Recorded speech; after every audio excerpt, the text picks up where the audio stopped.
Steph, vamos lá. Bom dia a todos, espero que esteja tudo bem aí com vocês, tenham descansado aí alguns da viagem. Bom, é com muito prazer que eu anuncio a primeira palestra do dia, Matemática em Criptografia. Quem vai proferir a palestra é o professor Severino Collier, da Universidade Federal do Rio de Janeiro. Obrigado. Deixa eu...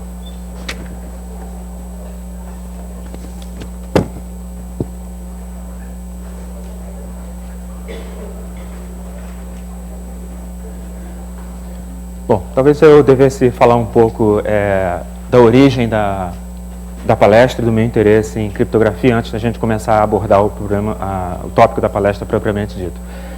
Eu sou professor da UFRJ, minha formação é em matemática, mas eu trabalho no departamento de ciência da computação. E como os cursos que eu dou na ciência da computação são cursos ligados à matemática, havia uma certa demanda da parte dos alunos de motivar os cursos em função daquilo que eles aprendem em computação. Tá? Daí a ideia de fazer com que o curso de álgebra, que era um curso extremamente teórico, tivesse uma vertente mais prática ligado a alguma aplicação da álgebra. Daí nasceu a ideia de fazer um curso que falasse sobre os fundamentos matemáticos da moderna criptografia. Tá bom? E é sobre isso que eu vou tentar falar. Eu vou tentar mostrar para vocês a abrangência da criptografia dentro da matemática, os métodos que são utilizados e assim por diante, uma visão bastante geral da coisa toda. Bom, começando tentando definir o que é criptografia. Na verdade, o guarda-chuva que cobre a área chama-se criptologia. Tá? A palavra vem do termo grego kriptos, que significa escondido. Então, criptologia é o estudo das coisas que estão escondidas, se você quiser, pelo menos etimologicamente. Tá? Na verdade, a criptologia tem dois lados que a gente talvez pudesse falar assim. Um deles é conhecido como criptografia, embora a palavra criptografia hoje em dia seja muitas vezes usada como em substituição à criptologia, mas a criptografia propriamente dita é a arte de esconder mensagens. Então, se você tem duas pessoas se comunicando e você não deseja que uma terceira pessoa seja capaz de interceptar e entender o que está passando naquela comunicação, então você criptografa sua mensagem. Tá? Não confundir isso. Muitas vezes a gente ouve falar em códigos em vez de criptografia. Do ponto de vista matemático, existe uma diferença entre a teoria de códigos e a criptografia. A teoria de códigos é utilizada para ter certeza que a mensagem que está chegando na outra ponta da transmissão é uma mensagem que não está corrompida de nenhuma maneira. Então, por exemplo, uma aplicação da teoria de códigos que todo mundo conhece são os dígitos de controle que aparecem na conta bancária, CPF e assim por diante.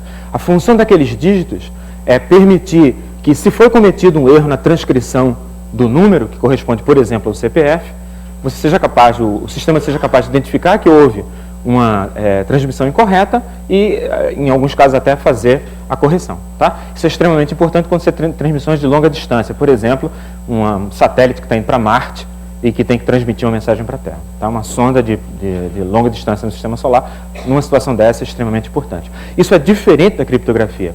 No caso da teoria de código, você quer que a mensagem chegue do outro lado, você tendo certeza que ela não foi corrompida.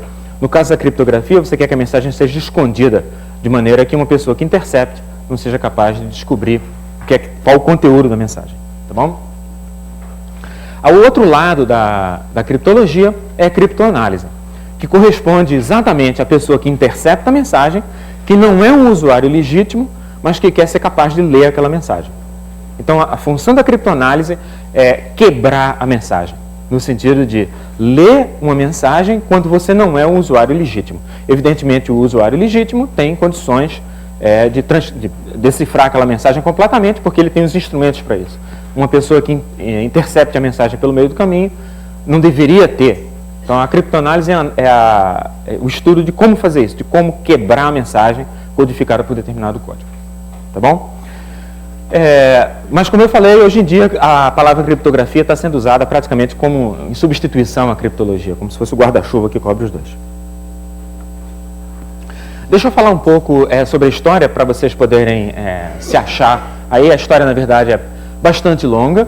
Tá? A criptografia, propriamente, começou com César, eu tenho uma figurinha dele aqui,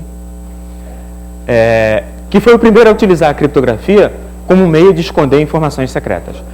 Na verdade, a ideia de esconder informações já existia antes de César. Então, talvez uma das mais dramáticas delas todas era um rei na Grécia Antiga, que tinha a cidade sitiada e que precisava de mandar uma mensagem que ninguém fosse capaz de interceptar. Então, a solução dele foi muito simples. Ele raspou a cabeça de um escravo, escreveu a mensagem na cabeça do escravo e deixou o cabelo crescer. E simplesmente mandou o escravo como mensageiro, com a mensagem escondida no cabelo que tinha crescido. Tá? Isso não é criptografia. Isso é uma maneira de você esconder a mensagem, mas não é criptografia. Na criptografia, a mensagem é de alguma maneira embaralhada. Então, a ideia de César é uma ideia muito simples, que na verdade está descrita no próximo slide. Então, imagina, é uma ideia que todo mundo já brincou quando era criança. Imagina o alfabeto inteiro, está escrito aqui, e você reescreve o alfabeto, só que deslocando ele algumas casas para frente. Então, por exemplo, o A passa a ser C, B passa a ser D, C passa a ser E e assim por diante. Tá? Então, você transcreve agora a mensagem, fazendo uma substituição de letras conforme o deslocamento do alfabeto. Então, nesse caso, por exemplo, eu tenho um exemplo, uma das mensagens favoritas do Asterix, esses romanos são os neuróticos, e para fazer a transcrição da mensagem, o que você faz é fazer uma substituição, por exemplo, o E vai ser substituído por G, já que aqui tem E, o S vai ser substituído por T e assim por diante. Então, fazendo a substituição, desculpa, porque eu estou numa posição aqui que está torto em relação o S por U e assim por diante. Então, à medida que você vai substituindo, a mensagem fica completamente embaralhada. Tá? E foi essa maneira que o César descobriu para se comunicar com as legiões romanas que invadiam a Europa. Ele mandava a mensagem com uma substituição de letras. Tá bom? O problema desse tipo de substituição de letras, que é o tipo mais comum de mensagem, ou seja, atualmente ela ainda é usada, por exemplo, em transações bancárias, o que você faz é pegar uma longa mensagem, quebrar em blocos e aí embaralhar os blocos de alguma maneira, rodar os blocos e embaralhar de alguma maneira. Esse tipo de mensagem, de código, de maneira de criptografar a mensagem, sofre de vários problemas. O primeiro deles é que fica muito fácil você decodificar fazendo contagem de frequência das letras. O fato é que em toda língua, cada letra tem uma certa frequência média. Se você conta num texto longo, um livro, por exemplo, se você faz uma contagem da frequência com que as letras aparecem, o que você descobre é que existe uma frequência mais ou menos fixa das letras. Por exemplo, todo mundo sabe que em português, se você está jogando forca, você deve começar chutando A, porque A é a letra mais frequente em português. A não ser que você... E aí, claro, você aprende jogando forca a não botar palavras com muitos As, porque fica fácil. Em inglês, a letra mais frequente não é A, é E. Então, se você vai chutar uma letra para jogar forca em inglês, chute E, não A. E assim por diante. Fazendo uma contagem de frequências de letras, o que você descobre é que é fácil descobrir qual foi a substituição feita para a letra A e assim por diante. Tá? E é claro que numa mensagem que faça sentido, com uma certa quantidade de letras tendo sido descobertas, você consegue ler o resto da mensagem. Tá bom? Então, um problema muito sério nesse tipo de código é essa questão da contagem de frequência de letras na mensagem. Tá? Outro problema, que de fato para a gente é mais sério, é que saber codificar a mensagem implica em saber decodificar. Então, se eu quero mandar uma mensagem para alguém e uma outra pessoa eu vou explicar para a Sueli como é que eu mando uma mensagem. E alguém está escutando a maneira como eu digo para ela, olha, a maneira como eu vou fazer a codificação é deslocando o alfabeto tantas letras para diante. Não tem mais graça, porque qualquer pessoa que escutou isso desloca o alfabeto para trás e faz a transcrição das letras e acabou. A mensagem está decifrada. Tá? O fato de você saber codificar implicar em saber decodificar leva à necessidade do que é conhecido como um canal seguro. Então, eu preciso fazer chegar àquela pessoa que vai ler a mensagem que eu vou mandar criptografada o processo de codificação e, portanto, o processo de decodificação, pelo que é conhecido no jargão como um canal seguro. Eu tenho que, de alguma maneira, fazer chegar até ela sem que ninguém escute. Tá? Isso é um problema sério, como a gente vai ver, por causa das aplicações que são feitas hoje em dia da criptografia. Tá? Bom, isso se refere, naturalmente, o que eu falei aqui, se aplica ao código de César, mas se aplica também a muitos outros códigos semelhantes ao código de César. Inclusive, um código que até pouco tempo era muito usado em transações bancárias, por exemplo, conhecido como DES. Embora ao DES não se aplique uma contagem de frequência, mas saber codificar implicava saber decodificar e, portanto, você tem necessidade de um canal seguro. Tá? A gente volta a isso, a importância desses dois pontos, daqui a pouco. Existem outras aplicações da contagem de frequência. Técnicas semelhantes às que são utilizadas em contagem de frequência para criptografia também são usadas para decriptografar ou decifrar escritas antigas. Tá? Por exemplo, hieróglifos gregos, linha AB. E como eu, quando era criança, adorava isso, eu não resisto à tentação de abrir um parênteses aqui para poder explicar para vocês um pouco como isso funciona. Então, vou abrir um parênteses que eu fecho adiante. Tá? Deixa eu falar sobre os hieróglifos egípcios, porque é um caso em que foi aplicada a contagem de frequência para fazer uma coisa dramática. Tá? E é uma história que todo mundo já ouviu contar, porque a gente aprende isso no livro de história lá, desde o primeiro grau. Tá? Então, o que aconteceu no caso dos hieróglifos egípcios é que, em torno de 500 depois de Cristo, o conhecimento de como era feita a leitura dos hieróglifos foi esquecido. As pessoas não sabiam mais como fazer. Eu lembro a vocês que, depois da invasão de Alexandre ao Egito, o Egito passou a ser controlado pelos gregos, e a língua grega passou a ser a língua franca no Egito. E com o passar do tempo, a burocracia era toda regida pelos gregos, e o que foi acontecendo foi um esquecimento da língua nativa. Tá? Não da língua que as pessoas falavam, mas da maneira de escrever. A língua continuou conservada, porque a população pobre, naturalmente, não sabia escrever, mas falava a língua. Tá? Mas a maneira como era escrita, que era muito complicada, porque os hieróglifos são o sistema é muito complexo, foi sendo esquecido com o passar do tempo. Tá? Então, em torno de 500 a.C., as pessoas já não sabiam mais ler a escrita egípcia. Tá?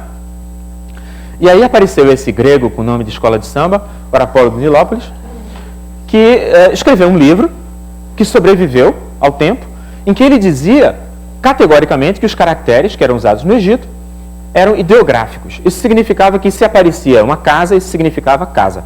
Se aparecia uma águia, isso significava águia. Se aparecia uma coisa que parecia água, isso significava água e assim por diante. Tá? Isso teve uma influência enorme, porque o livro do Horácio sobreviveu, ao passo que outras coisas simplesmente se perderam no tempo. Então, chegando à Renascença, encontramos esse jesuíta chamado Athanasius Kircher, que, seguindo Horácio, escreve um livro em que ele veementemente defende que os hieróglifos, de fato, são uma escrita ideográfica, portanto, os símbolos representam aquilo que você está vendo, mas ele diz que, na verdade, a língua que está implicitamente por trás é a língua copta. O Kircher tinha um conhecimento de línguas enorme para a época, inclusive do copta, que era uma língua muito pouco conhecida na Europa na época. A gente está na Renascença, então os contatos com o Oriente eram poucos. Né? E a língua copta era uma língua relativamente pouco conhecida, era a língua falada no Egito na época. Mas ele tem esse vislumbre de que essa era a língua que era falada no Antigo Egito. Tá? E isso teve uma influência enorme na decifração, que veio a ocorrer bastante tempo depois. A chave para a decifração foi esse pedaço de basalto negro aí, que infelizmente no slide não dá para ver muito detalhe. Mas eu acho que dá para ver o suficiente para vocês notarem que na parte de cima a escrita é toda desenhada. Então aqui nessa parte de cima você tem uma escrita em hieróglifos. Aqui no meio você tem uma escrita que na verdade era escrita cursiva, utilizada no Egito na época, que era chamada de demótica. Tá? E aqui embaixo você tem um texto que está em grego. E as pessoas, imediatamente quando essa pedra foi descoberta, chamada Pedra de Roseta, porque ela foi descoberta numa localização no Egito conhecida como Roseta, ela foi descoberta em 1799 pelas tropas de Napoleão, que tinham feito aquela maluca daquela incursão no Egito, tentando calar a insatisfação na França na época. Né? Um fenômeno que a gente já viu acontecer no século XX muitas vezes também. Resultado, nessa época eles levaram não só as tropas invadindo, mas levaram um monte de gente que eram pesquisadores, linguistas, toda espécie, matemáticos, toda espécie de eles chamavam na época de sábios, né? E em 1799 essa pedra foi descoberta e imediatamente eles entenderam que aqui você tinha uma inscrição em hieróglifos, a mesma inscrição em demótico e a mesma inscrição em grego. Ora, se era a mesma inscrição em 3 linguagens, não sabe ler demótico, que é basicamente uma transcrição do hieróglifo numa escrita cursiva, mas grego todo mundo sabia ler. Então, se você tinha aquela inscrição em grego, devia ser possível comparar a inscrição em grego com a inscrição em hieróglifos e então tentar fazer a decifração. Tá bom? Então, essa foi a grande descoberta, o fato de que você tinha até hoje, quando você quer se referir numa escrita antiga a uma coisa que dá uma chave, porque está escrita em letras diferentes, você se refere a uma pedra de Roseta, significando uma coisa semelhante a isso. Várias inscrições em várias linguagens com o mesmo conteúdo. Tá? Uma decifração final da escrita dos hieróglifos veio com Champollion, que nasceu em 1799, morreu em 1832, ele morreu muito novo. Tá? Primeira coisa é que ele continuou a ideia do Kircher, que realmente a língua derivada, o copta seria uma língua derivada da língua original do Egito. Tá? Agora ele fez uma descoberta sensacional. A descoberta dele foi a seguinte, e aí é que entra a criptografia. O Kircher dizia que cada símbolo representava uma ideia. Tá? Então, se você volta para cá, aqui, cada figurinha que tem nesse texto devia representar uma palavra no texto grego. Se cada símbolo representa a ideia de uma coisa, o símbolo da casa representa a palavra casa, o símbolo de água representa a palavra água, então cada figurinha aqui deve representar uma palavra aqui embaixo. Aí Champollion fez a coisa óbvia, fez uma contagem de frequência. Ele contou a frequência dos símbolos aqui em cima e viu que a quantidade de símbolos que você tinha aqui em cima era muito superior à quantidade de palavras que você tinha no texto grego. Então não podia haver uma correspondência entre símbolos no texto hieróglifo e palavras no texto grego. Tá?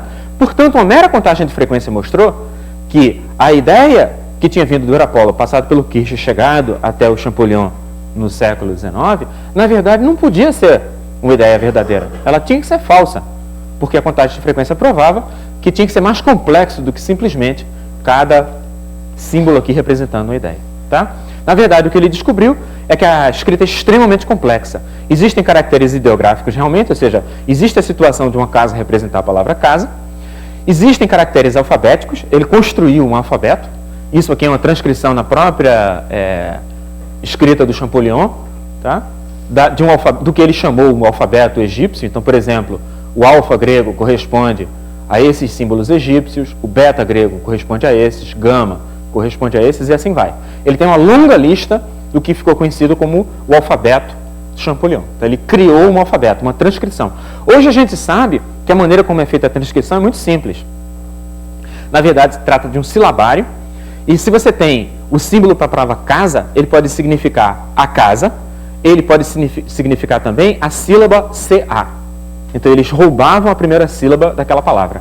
Tá? Então, casa significava CA. É assim que funciona, na verdade. É uma língua semítica, então bastava representar as consoantes, os alfabetos, as vogais não eram representadas. Tá bom? Aí, se você olhar no slide anterior, aqui tem 3 coisas. Ideográficos, que a gente sabe o que é, uma casa representa casa. Alfabéticos, que significa a palavra casa representa CA. E determinativo. Determinativo, só dando um exemplo. Por exemplo, está aqui uma palavra em egípcio. Tá? Essa palavra em egípcio significa cavalo. E a transcrição é HTR. Tá? HTR. Mas tem um cavalinho aqui de sobra. Esse cavalinho é um determinativo. Por quê?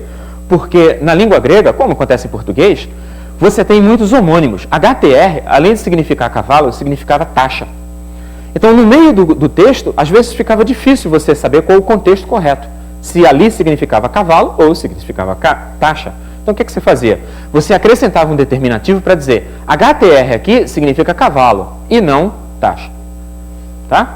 Então, era essa a função do determinativo. Então, o sistema é extremamente complexo, na verdade. Ele funciona com ideográficos, alfabéticos, determinativos. Tá legal? Então, você tem, por exemplo, determinativos para deuses. Então, você tem a palavra e tem um determinativo para Deus. Então, você sabe que aquela palavra está representando um Deus e não o nome de uma pessoa, por exemplo. E assim por diante. Tá? Bom, o método semelhante foi utilizado para decifrar uma escrita chamada Linear B, que foi descoberta no final do século XIX, em Creta. Está aqui um exemplar dela. Tá?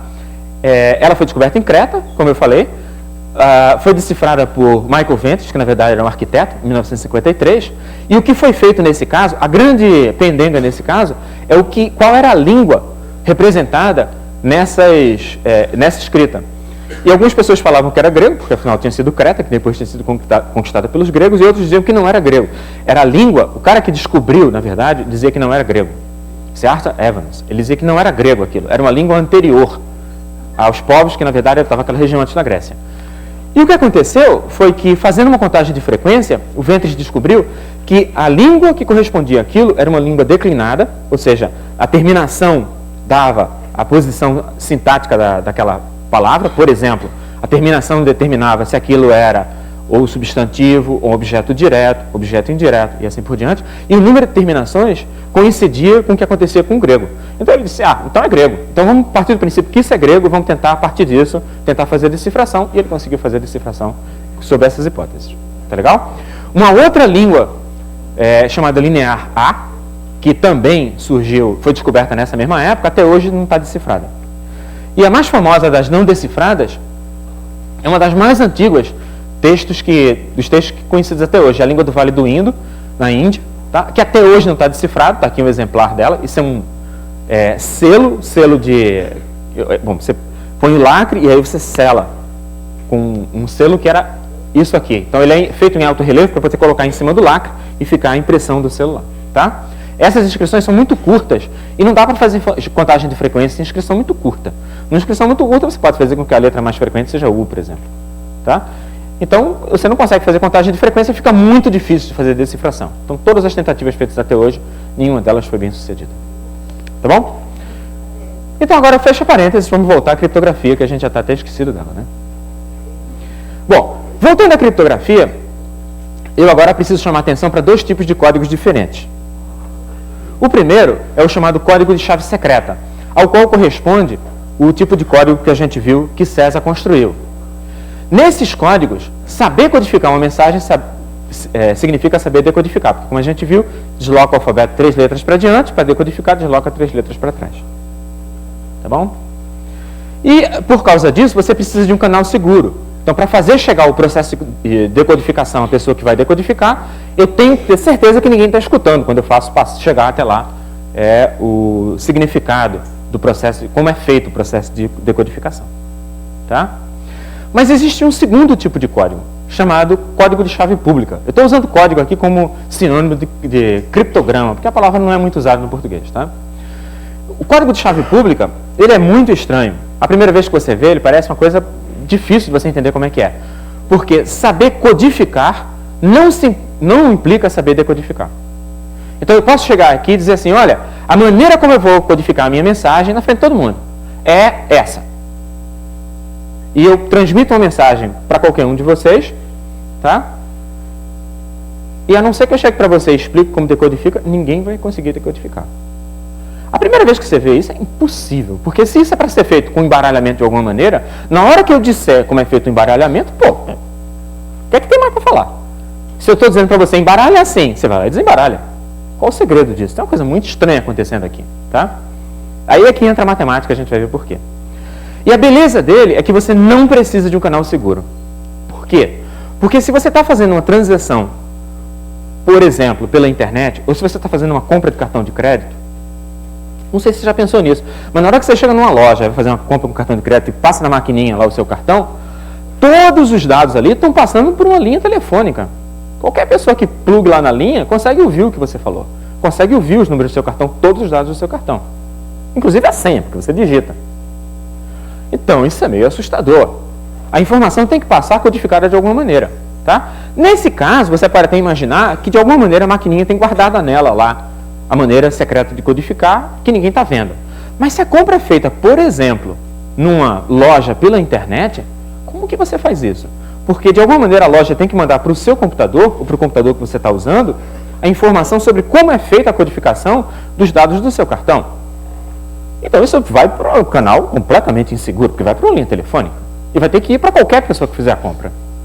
Então, nesse caso, você não precisa de um canal seguro, porque ninguém que interceptar o procedimento de codificação vai conseguir decodificar. Só a loja, que tem guardado lá no computador dela esse procedimento.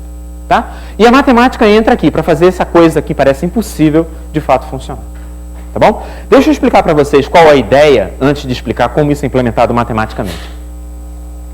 Bom, é importante dizer que a ideia é nova, é de 1970. Então, antes da década de 70, essas ideias não existiam. Tá? E, na verdade, elas só fazem sentido no contexto de um computador. Não tendo computador, não faz muito sentido desenvolver esse tipo de ideia. Bom, deixa eu tentar explicar como funcionam esses métodos de chave pública, falando como funciona uma armadilha para lagosta. Lagosta mesmo, lagosta o bicho. Tá bom?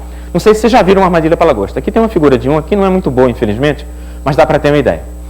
Então, a armadilha tem uma gaiola, que você está vendo aqui. Tá? Isso aqui, a armadilha está aberta, então essa tampa aqui devia estar para baixo, e para lá é completamente fechada. E a entrada da armadilha está aqui. Ó. E como você pode ver, a entrada da armadilha é mais larga e vai estreitando, vai ficando cada vez mais estreita. Tá? Então a ideia é simples, essa caixa está toda fechada, tá? E tem comida para a lagosta aqui dentro. A lagosta, não sendo um animal muito inteligente, vai por aqui, vê a comida lá dentro, oba, vou entrar, aí entra. À medida que ela vai caminhando, a armadilha, que é feita geralmente de palha, vai abrindo e a lagosta entra. Na hora que a lagosta tenta sair, aquela abertura está muito mais fechada. E ela fica presa dentro porque ela não consegue fazer o caminho inverso, já que ela entrou por um lugar fácil, foi estreitando e agora, quando ela passou, aquela abertura está muito estreita, ela teria que ser muito esperta para passar por ali, infelizmente o cérebro é muito pequenininho, ela fica presa lá dentro, não consegue sair. Tá legal? Essa é a ideia do sistema de chave pública. Ou seja, é a ideia de um problema que é fácil de resolver por um lado, a lagosta não tem nenhuma dificuldade de entrar na armadilha, mas praticamente impossível para a lagosta de fazer o caminho contrário, porque é muito difícil de resolver fazendo o caminho inverso. Tá bom? Bom, esses são os três cavaleiros que inventaram o sistema, Adleman, Rivest e Shamir, na década de 70. Tá? Eles inventaram o sistema mais popular de todos, chamado de RSA, por causa dos nomes, Rivest, Shamir e Adleman. Tá? Ele foi inventado em 76 especificamente. No começo da década de 70 já havia um outro esquema, que ainda hoje é usado, mas que é mais complicado de descrever. Então eu vou explicar para vocês como funciona o RSA. É o mais popular de todos. Se você fizer uma compra na internet, chances são 90% de chance de que a compra que você está fazendo está sendo codificada usando o RSA. Para falar no RSA, tem que falar do número primo. Tá? Então lembra que o número primo é aquele que é divisível somente por ele, pela unidade. Então aqui alguns exemplos. E outro mais espetacular. Esse aqui, 2 elevado a esse numerito aqui, menos 1, que tem mais de 4 milhões de algarismos. Tá? Já existem maiores que esse atualmente. Na verdade, existe uma campanha na internet para descobrir os maiores primos dessa forma. Esses primos são da forma 2 elevado a 1 primo menos 1. Tá? São chamados números de Mersenne. Então, existe uma... qualquer pessoa pode entrar na brincadeira. Você pode baixar o programa para o seu computador, botar para rodar, os números que eles indicam números, e se você for um sortudo, que o número que foi sorteado para você, de fato foi um número primo, aí eles fazem uma festa, aparece seu nome na internet, o maior primo já conhecido, provavelmente vai sair seu nome no New York Times e assim por diante. Então muita gente entra na brincadeira. É claro que a quantidade de números testados é imensa comparado com a quantidade de primos encontrados. Então por isso que tem que ser feito na internet, porque é muito difícil de achar primos dessa maneira. Tá? Bom, o RSA, como é que funciona o RSA? O RSA funciona assim, escolha 2 números primos, P e Q. Tá? E aí calcule o produto, N, P vezes Q. Tá bom? Então você tem 2 números primos, P e Q, que você escolheu, que vão ter que ser primos grandes em geral. E aqui você calcula o produto, N igual a P vezes Q. A chave de codificação do RSA é basicamente o produto P vezes Q.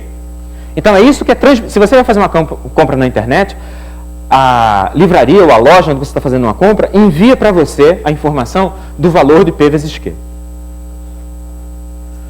Essa é a tornada pública. Todo mundo pode saber. Eu posso chegar aqui e dizer, olha, você quer mandar uma mensagem para mim?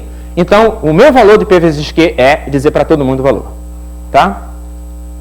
O que eu tenho que guardar, para mim, ninguém pode saber, é a chave de decodificação. E a chave de decodificação é basicamente o conhecimento de P e de Q. E esses dois eu tenho que manter secretos. Mas você vai dizer, poxa, mas é meio chato isso aí, não? Porque para na hora de quebrar o RSA, tudo que você tem que lembrar é que, sendo P vezes Q público, eu preciso de P e Q para codificar a mensagem, eu fatoro. O que é que tem de mais nisso? Tá? Não sabemos fatorar? Vou fatorar 120, divido por 2, dá 60. Dá por 2? Dá. Divido dá 30. Dá por 2? Dá. Divido dá 15. Dá por 2? Não, agora não dá, porque é ímpar. Divide por 3, que é o próximo que dá. Aí dá 5. Mas 5 é primo. Então você decompôs completamente. Por que a gente não faz isso? Afinal de contas, lá só são 2 primos, P e Q. Não tem nem tantos quanto tem aqui. E a gente poderia fazer isso, é muito fácil fazer isso. Qual o problema? Tá, então deixa eu explicar para vocês qual o problema. O problema é que métodos de fatoração têm um custo muito alto. Tá? Por exemplo, o tamanho dos números utilizados para fazer a codificação no RSA, ou seja, o N, que é o produto de P vezes Q, é um número com cerca de 100 algarismos. Tá? Aqui eu estou imaginando que P e Q tem em torno de 50 algarismos. Quando você multiplicar, P vezes Q vai ter em torno de 100 algarismos. Tá bom? Então, o N que eu estou considerando, que é P vezes Q, é o produto dos números primos com a ordem de 50 algarismos. Bom, aí o que é que eu tenho que fazer para usar o meu velho método de decodificação? Eu tenho um número de 100 algarismos e eu tenho que começar em 2 e ir testando. 2 divide? Não. 3 divide? Não. 5 divide? Não. E assim por diante, até a raiz do número. Como o número aqui é da ordem 10 elevado a 100, eu vou ter que ir até 10 elevado a 50. Bom, a ideia de fazer na mão 10 elevado a 50, ninguém vai ser maluco de fazer, tudo bem. Mas, pô, um computador deve ser capaz de fazer isso, certo? Então, vamos tentar ver como é que um computador faria. Bom, um computador excepcional, que na verdade não existe hoje em dia, faria divisões. Porque, na verdade, em cada etapa, a única conta que você tem que fazer, basicamente, é uma divisão. Né? Você pega o número que você tem e divide por 2, para ver se é divisível ou não. Se não for, divide por 3. Se não for, divide por 5. Se não for, e assim vai. Tá? Eu estou ignorando o fato que você teria que ter uma lista de primas, na verdade. Então, tem mais coisas. É um pouco mais complicado do que eu estou dizendo que é. Mas, tudo bem. Então, você teria que fazer 10 elevado a 10. Um computador muito bom faria cerca de 10 elevado a 10 divisões por segundo. Como eu não tenho uma lista de primos de fato, eu teria que dividir os números aqui um por um, repetindo. Inclusive, por exemplo, por 2, por 3, por 4, por 5, por 6, por 7, por 8, porque eu não tenho uma lista de primos. Gerar a lista tem um custo muito alto, não vale a pena. Tá? E ficaria duplicando esforço aí. Então eu vou imaginar que eu estou dividindo por todo mundo a 10 elevado a 10 divisões por segundo, que um computador atual não faz, quero deixar claro. Se eu tiver coisas como essa, eu precisaria esperar 10 elevado a 40 segundos para fazer. Bom, isso dá 10 elevado a 31 anos. 10 elevado a 31 anos...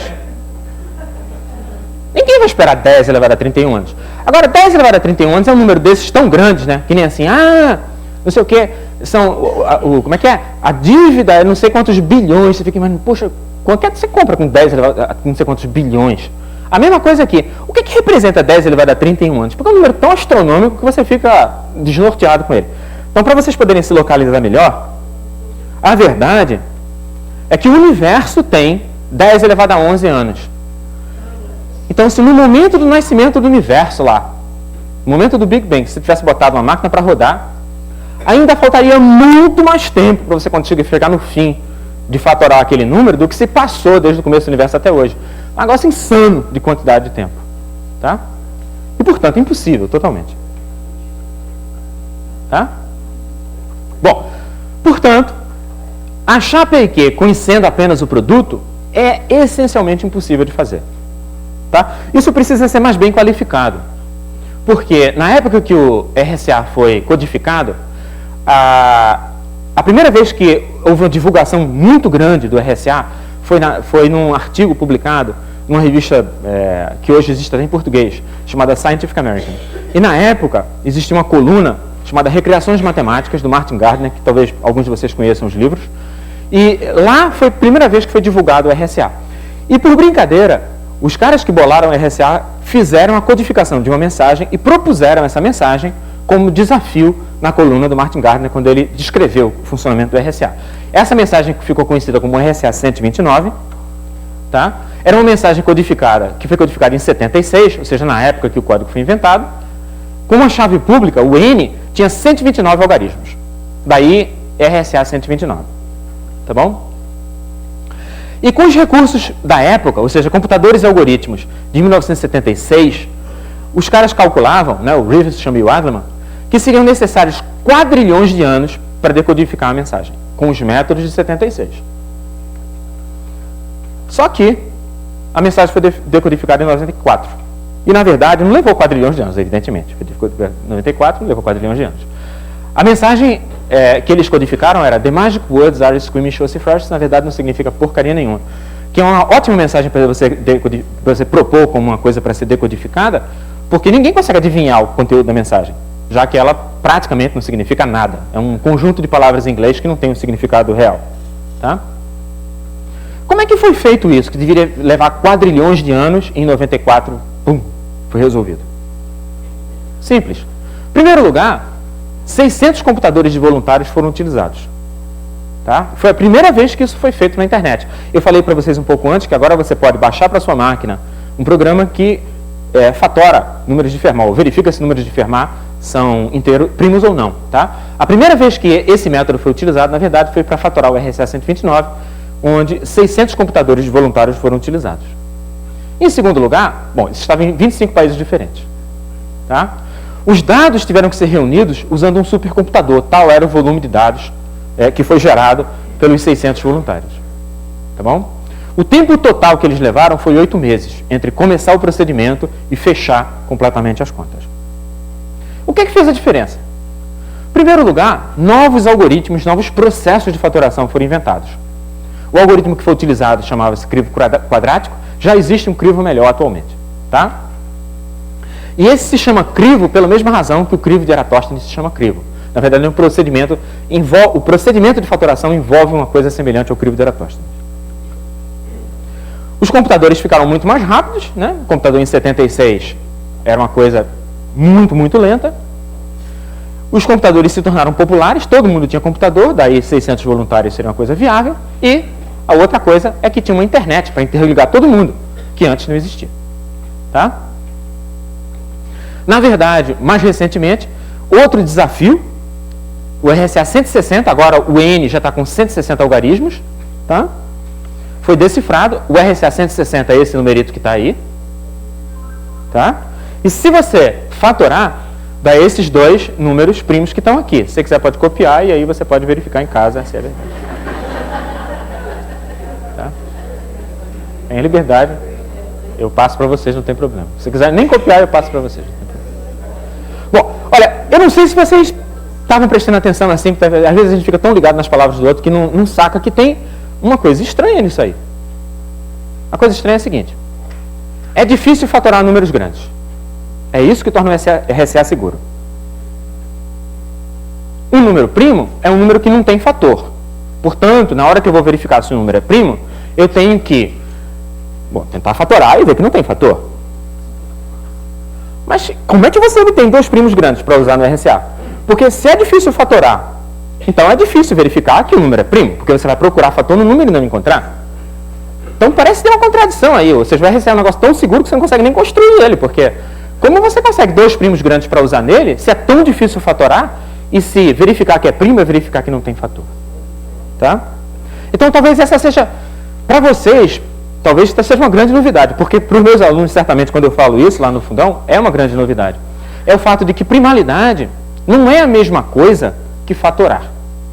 É claro que existe uma relação íntima entre os dois, mas fatorar e verificar a primalidade são duas coisas distintas. Ou seja, é possível você descobrir que um número é primo ou composto sem tentar fatorar o número. Tá? Então, o exemplo mais banal deles todos é esse aqui, ó. Para dar uma ideia, pelo menos, de como a coisa funciona. Por exemplo, se você tiver n e b inteiros positivos, e você souber que n não divide b elevado a n menos 1, então esse número n tem que ser composto. Porque existe um teorema, chamado Pequeno Teorema de Fermat, que diz que se p for um número primo, então necessariamente b elevado a n menos 1, b elevado a p menos 1, é divisível pelo primo. Tá? Então, se não é divisível, o n é composto. Isso permite a gente, por exemplo, dizer que números astronomicamente grandes são compostos, muito embora nenhum algoritmo de fatoração seja capaz de fatorar o número. Os fatores não são conhecidos, mas você sabe que o número é composto. Tá? De maneira semelhante, existem algoritmos que permitem a você verificar que o número é primo sem, de fato, tentar fatorar o número. O mais famoso deles todos hoje em dia é o AKS, tá?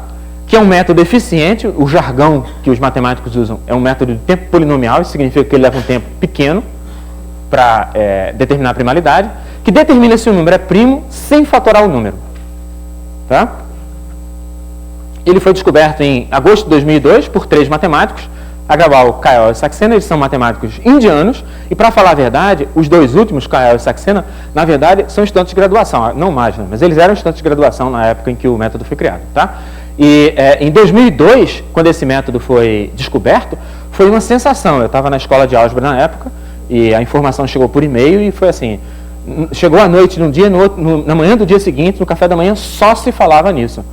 E o mais extraordinário é que o método é relativamente simples, de forma que um aluno, por exemplo, de primeiro e segundo período de universidade, com um certo conhecimento básico de álgebra, consegue entender como funciona o método completamente. Tá? Surpreendentemente, porque geralmente essas grandes coisas que foram descobertas, como, sei lá, resolução do último teorema de Fermat e coisas que o valha, você não consegue ler. É impossível de você entender, porque o tipo de técnica utilizada é muito complexo. Aqui não. As ideias são relativamente simples. Tá? E foram tão simplificadas atualmente que um aluno de universidade de segundo ano consegue entender. Então essa é uma descoberta brilhante de 2002, que mudou completamente uma faceta da matemática, essa questão de primalidade. Até então não se conhecia um algoritmo realmente eficiente e rápido para fazer isso. Tá? Bom, vamos começar a falar um pouco do que está por vir. Então, atualmente, o tamanho da chave do RSA está ficando tão grande que o RSA está ficando pouco econômico para ser utilizado. E as pessoas estão procurando algoritmos de criptografia que ofereçam o mesmo grau de segurança do RSA com chaves menores. Lembre-se, algoritmos mais sofisticados estão sendo desenvolvidos que permitem a você quebrar o RSA. Tá? À medida que esses algoritmos são desenvolvidos, a solução é você aumentar o tamanho da chave. Mas chega um ponto que começa a ficar pouco prático fazer isso. O que você quer realmente são novos métodos que ofereçam maior segurança, ou pelo menos tanta segurança, mas mantendo um tamanho razoável de chave. Tá? Então, o que se enxerga como sendo o próximo método é um método que usa o que é conhecido como curvas elípticas. O desenho de uma das quais você tem aqui do lado. Tá? É uma curva cúbica. É uma cúbica, está escrita aqui a equação dela. Y² igual a x ao cubo menos 4x mais 0,67. É uma equação do terceiro grau, como você pode ver. Tá? E se você fizer o traço real, o desenho dela no plano, dá uma coisa assim. Tem um ramo para cá e tem um ramo separado aqui fechado. Tá? Esse aqui cresce infinitamente para cima e para baixo. Então o novo sistema que já está sendo utilizado na prática, tá? Mas não invadiu o mercado ainda, é o sistema de curvas elípticas. E ele é baseado na ideia de que uma curva elíptica representa um grupo. Para a gente, a única coisa importante de saber é que você pode somar pontos de uma curva elíptica. E a soma é feita da seguinte maneira. Você pega um ponto P, pega um ponto Q, e a maneira como você constrói a soma é a seguinte. Como a curva é uma cúbica, quando você traçar a reta por esses 2 pontos, ela vai intersectar a curva num terceiro ponto. Isso sempre vai acontecer porque você tem uma cúbica. Então, uma curva de segundo grau, como uma circunferência ou uma elipse, se você passar uma reta qualquer, ela encontra em 2 pontos, uma reta genérica. Aqui, se você pega uma reta, como a equação é cúbica, você traça uma reta qualquer por 2 pontos, intersecta num terceiro. Aí você simetriza isso, você olha para a imagem dele para baixo do eixo. Veja que a curva é simétrica em relação ao eixo, porque aqui aparece o y². Então, a curva para cima e para baixo do eixo é igual. Tá? Então, você traça, encontra a curva no terceiro ponto, você pega o simétrico. Esse simétrico aqui embaixo é a soma dos 2 pontos. Isso dá uma soma de pontos que torna a curva um grupo. Isso significa que ela satisfaz todas as propriedades que a gente está acostumado a trabalhar com soma, né? Comutativa, é associativa, tem um elemento que funciona como elemento neutro, tem um elemento que funciona como simétrico. Tá bom? Então, com isso, você constrói um sistema chamado de ECC, que significa Elliptic Curve Cryptosystem, o sistema de criptografia de curvas elípticas. E esse é muito fácil de escrever, então eu vou dizer como é que ele funciona completamente. Então, a gente sabe somar numa curva elíptica. Aí, o que é que você faz? Fixa uma curva, escolhe uma curva, tá? E escolhe um ponto na curva. Fixo também. A chave secreta é um inteiro positivo, que eu vou gerar e vou guardar para mim. Eu invento um inteiro positivo, que não pode ser pequeno, e escondo ele no meu computador. Tá? A chave pública é K vezes o ponto fixo. Só isso. Tá bom? E suponha que você tem dois personagens, Alice e Bernardo. E Alice quer mandar uma mensagem para Bernardo. Tá bom? Então o que é que a Alice faz para codificar? Alice conhece a curva. Veja, eu estou voltando lá, um minuto. Alice vai mandar para Bernardo. Então, a chave secreta de Bernardo tem que ser do conhecimento de Alice. Perdão, a chave secreta do Bernardo só é do conhecimento dele. A chave pública do Bernardo tem que ser do conhecimento da Alice. Ela é do conhecimento de todo mundo, porque ela é pública. Tá bom? Então, ela vai, Alice, mandar uma mensagem para o Bernardo. O que é que ela faz? Ela conhece a curva E, que é pública, conhece o ponto P, que é público, e conhece a chave pública do Bernardo, que é o KP. Tá? KP significa P mais P mais P mais P mais P, K vezes. Assim como significa 2 vezes qualquer número que você pegar. Tá? Sendo que aqui é aquela soma maluca lá que foi inventada na curva elíptica, em que você passa e simetriza. Tudo bem. Então, o que é que ela faz? Para codificar a mensagem, que ela vai ter que converter num ponto da curva, essa é outra história, na verdade é muito complicado de explicar como funciona, e eu vou omitir. Existe uma maneira de você transformar a mensagem que você quiser no ponto da curva. A Alice faz isso, tem uma maneira padrão de fazer. Ela inventa um R, aleatoriamente, ela escolhe, sorteia um R, tá? E aí calcula P mais P mais P, R vezes, e calcula Q mais Q mais Q, R vezes, e soma com a mensagem. E aí ela transmite esse par para o Bernardo. O Bernardo recebe o par do outro lado, e agora ele precisa decodificar. Aí como é que ele faz? Bom, o Bernardo conhece a curva, conhece o ponto. Esses são públicos. E ele conhece a chave secreta, que é o K. A chave secreta só ele conhece. Está guardado lá no computador dele. Ninguém mais conhece. O que as pessoas conhecem é o Q, que é P mais P mais P, K vezes. Tá bom? Foi o que a Alice conhecia e usou para mandar a mensagem para ele. Qual a conta que o Bernardo faz? A conta que ele tem que fazer é a seguinte. Ele recebeu esse par. Aí ele calcula RQ mais M, que está aqui, tá? Menos RP vezes K. O K ele sabe. O K é a chave secreta dele, ele sabe. Quando ele faz essa diferença aqui, lembre-se, calcular em curvas elípticas, como eu falei, funciona como calcular com números inteiros. As propriedades são as mesmas. Então, quando você tem aqui RQ na verdade é R, Q é KP, então isso aqui dá RKP, e aqui tem um KRP. Mas KRP e RKP são a mesma coisa. Cancela esse com esse, sobra o M, que é a mensagem. Decodificou. Tá? Então é uma coisa extremamente simples de fazer. Por que isso é seguro? Ou seja, o que você tem que fazer para quebrar? O que você tem que fazer para quebrar é, conhecendo K, que é a chave secreta do Bernardo, perdão, conhecendo o Q, que é a chave pública do Bernardo, você quer calcular o K, que é a chave secreta. Porque se você souber somente o K, que é um número inteiro, acabou, decodificou. Tá? Isso aqui, conhecendo KP, calcular o K, é conhecido como problema do logaritmo discreto. E é extremamente difícil de resolver. Na verdade, os métodos conhecidos para resolver o problema do logaritmo discreto, no caso de curvas elípticas, são muito mais ineficientes do que os algoritmos de fatoração conhecidos para números inteiros. De forma que você consegue obter o mesmo grau de segurança que você tem no RSA com a chave menor. Portanto, você obteve o que você queria. Tá bom? Então, curvas elípticas é o que está invadindo o mercado no momento. Um futuro mais distante tem a ver com essa simpática criatura que está aí. O nome dele é Peter Shor. Em 1994, ele inventou um algoritmo de fatoração que usa num computador ainda inexistente, chamado de computador quântico, que usa propriedades de mecânica quântica para fazer funcionar um computador. E funciona de uma maneira completamente diferente do computador normal que tem ali, por exemplo. O funcionamento desse computador e o funcionamento de um computador quântico é totalmente diferente, não tem nada a ver um com o outro. Tá? Esses computadores não existem ainda como objetos físicos. Os computadores que se conseguiu fazer até hoje são muito pequenos, quânticos. Tá? Mas o Peter Shor inventou um algoritmo de fatoração que permitiria fatorar o N do RSA muito rapidamente. E, portanto, faria com que o RSA ficasse obsoleto se um computador desse tipo, um computador quântico, fosse realmente construído. Tá? Isso foi descoberto em 1994 e levou a uma revolução, porque todo mundo agora está trabalhando em computadores quânticos. Inclusive, o NSA, a National Security Agency dos Estados Unidos, deve estar apavorada nesse momento, porque no momento em que, de fato, um computador desse for feito, e se não forem eles primeiros que fizerem, provavelmente serão eles, na hora que um computador desse for feito, todas as transações que são feitas na internet vão conseguir ser abertas. Tá? O que, evidentemente, não é muito bom, nem para eles, nem para a gente que está comprando com cartão de crédito. A outra faceta do computador quântico é a criptografia quântica, a criptografia feita com um computador. Tá? E aí você pode se perguntar, eu estou falando em futuro distante, mas quão distante é esse futuro? Tá? É um futuro assim, mais ou menos distante, muito distante, tá? Distante assim, tipo, distante Jornada nas Estrelas? Tá? Ou distante, menos distante? Na verdade, não é tão distante não.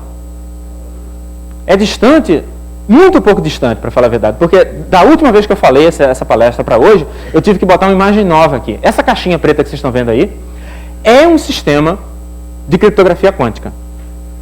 A grande problema do sistema de criptografia quântica era a distância. Tá? Porque numa distância muito grande, por exemplo, no campus da Universidade Federal do Rio de Janeiro, você poderia instalar um sistema de criptografia quântica. Mas você não conseguiria instalar daqui para a universidade, que fica perto do aeroporto. Porque a distância era muito grande e existem vários problemas técnicos envolvidos com o fato do sistema ser um sistema quântico. Mas essa nova caixinha aqui que foi inventada não padece mais do mesmo problema. Então agora você pode implementar sistemas de longa distância usando criptografia quântica. Isso é uma coisa que aconteceu desde a última vez que eu falei sobre isso, sei lá, 2 anos atrás para agora. Então é uma coisa que aconteceu no último ano e meio, na verdade. Tá? E a pergunta final, então essa já chegou até a gente. Lembre-se, como eu falei antes, talvez eu devesse dizer que o código o algoritmo do Peter Shaw, até hoje, o maior número que se conseguiu fatorar com o algoritmo do Peter Shaw num computador quântico foi 15. Então, o RSA, por enquanto, não está ameaçado, porque 15, francamente, não tem nada a ver com aqueles números que a gente falou antes. Né? Porque há dificuldades técnicas com o computador. Tá? Mas não criptografia quântica, essa já se consegue fazer, como a caixinha aí mostra. Outra pergunta que eu teria que fazer é que outras surpresas nos aguardam. Bom, essa aí eu deixo para vocês responderem, porque eu não faço a menor ideia. O que a gente viu nos últimos 2 anos foi uma revolução completa nessa área. Há 4, 5 anos atrás, criptografia quântica era um negócio que se discutia como uma coisa esotérica. Hoje, ela é um objeto que se põe em cima de uma mesa e se faz funcionar para fazer criptografia. Tá? Então, a velocidade com que isso está indo é muito maior do que se esperava. Computação quântica é um negócio que tem uma promessa imensa. Se alguém conseguir vencer as barreiras tecnológicas, nós vamos ter uma revolução completa dessa coisa toda, fazendo com que, por exemplo, princípios de mecânica quântica se tornem importantes em computação. Tá? E isso vai levar de roldão um monte de matemática junto. Então, mais matemática ainda vai ser necessária para você, por exemplo, programar computadores. Então, o que a gente vislumbra em termos do horizonte matemático é uma demanda crescente por conhecimento de matemática em vários cursos, por exemplo, curso de computação, curso de engenharia, com a entrada dessas novas coisas de computação. Tá? Então, daqui, quem sabe, a alguns anos, eu vou poder falar aqui das surpresas que hoje eu estou deixando aqui em aberto, mas daqui a alguns anos talvez já não sejam tantas surpresas assim como, por exemplo, o computador quântico. E com isso, eu acabo. Muito obrigado.